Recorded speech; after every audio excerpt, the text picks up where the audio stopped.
My name is Richard Pomaikai Okalani-Kini. I'm down here at the Capitol today to give testimony opposing the Senate concurrent resolution that will set up a House and Senate legislative committee to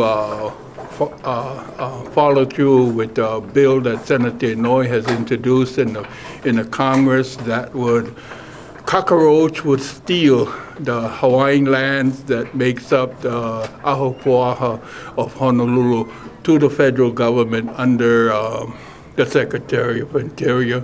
This is another way of stealing Hawaiian lands. Senator Inouye got to be told down here at the Capitol, they got to be told. At a meeting that I and other friends went through a couple of days last week, Representative Melly Carroll, for instance, she sits on the House side of the Heritage Committee of the legislature. She never heard of this bill.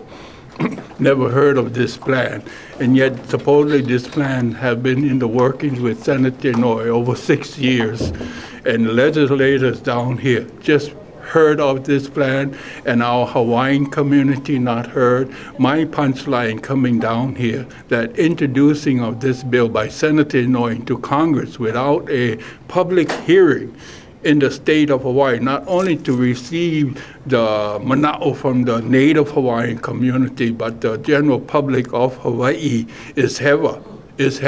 Already we're having non-Hawaiians in last week's committee coming down and opposing this bill of turning their homes under the federal government. So that's why I'm here. Mahalo. Mahalo. Aloha. Aloha. My name is Tono Kealoha. I oppose this. I believe that, again, all the ones that have opposed this, I stand behind what they say. I'm cutting it short. You can package it how you want, but it's still Hawaiian sovereign land, okay? And it shouldn't be federalized. Mahalo. Hi, my name is Donna Burns, and I'm pretty new to testifying. I think this is the third time in my life I've ever testified.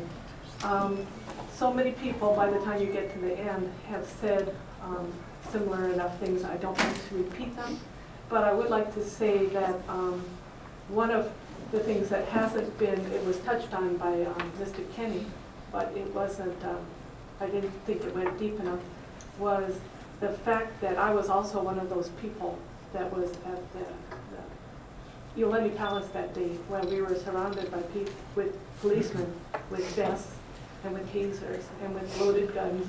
It was, we had children with us, we had old people with us.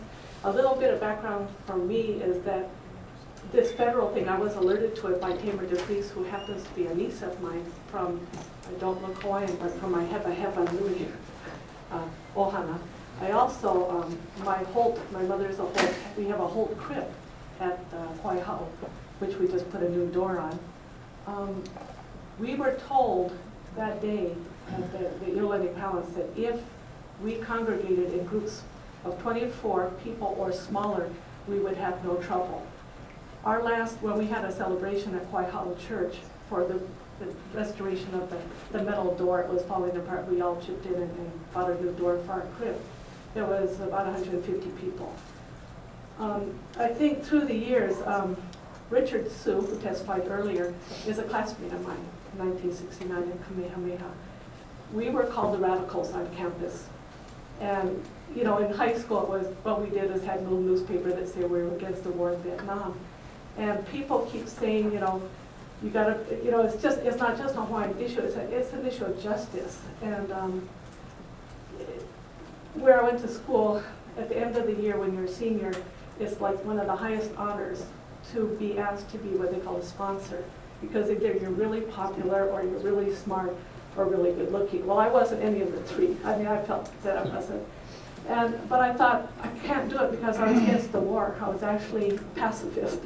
And a whole bunch of guys that were in that particular battalion didn't talk to me for the rest of the year. It was pretty painful. But I said, I just don't believe in violence.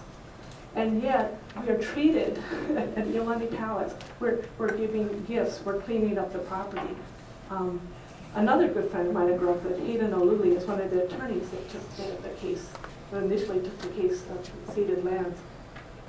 He used to be a federal prosecutor for I don't know how many years, many years. And I saw him once, we had breakfast together, and this is just when the Akaka Bill started, and they were talking federal recognition. So I said, you know, Hayden, you used to work with the feds. What do you think about federal recognition? And he stopped for a minute. He said, they have no blood. They have no feelings. I would never, ever want to be under anything to do with the federal government. He said that it's just, it's not a good place to be. That's all he said. That was enough for me. So I think everybody covered everything else, and thank you very much. But that's all I have. Okay, well, you said you were testifying in opposition, I think. Oh, yes, I'm testifying in opposition. I'm sorry. I guess recommending to the two committees that have convened this afternoon that we defer this resolution indefinitely. Part of what we believe needs to happen is there needs to be a lot more dialogue, and certainly a work group in this instance on the legislative side is a little premature. So with that, we are adjourned. Thank you. Mahalo.